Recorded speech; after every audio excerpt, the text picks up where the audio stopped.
तुम्हाला त्यांच्याबद्दल माहिती सांगितली. तर अशा नावानं पत्रकारितेचा पुरस्कार मिळाला तर तो आणखी आनंद होतो.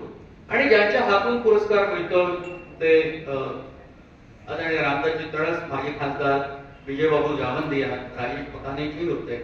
पण विजयबाबू जावंदे यांच्या सोबतची आमची पत्रकारिता, माझी मुंबईतल्या पत्रकारांची खूप जवळूनची शेतीच्या अत्यंत ज्वलंत प्रश्नावर आहे.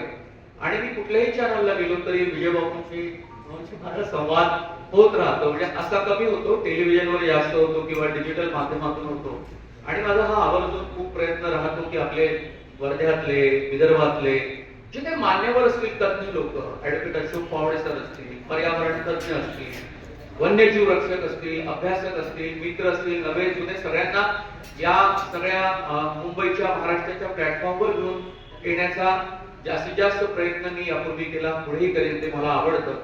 शिवाय मी जी काही केलेली पत्रकारिता आहे त्याचा तुम्ही मानपत्रामध्ये उल्लेख केला, त्याचा तुम्हीच उल्लेख केल्यामुळे तो एक चांगला कॉग्निझन्स तुम्ही माझ्या कामाचा घेतला, त्याचाही आनंद आहे. इथेच थांबतो. पुन्हा एकदा तुम्हा सर्व वर्धेकरांचे खूप खूप धन्यवाद आणि आयोजक श्रमिक पत्रकार संघाचे सुद्धा धन्यवाद. नमस्कार.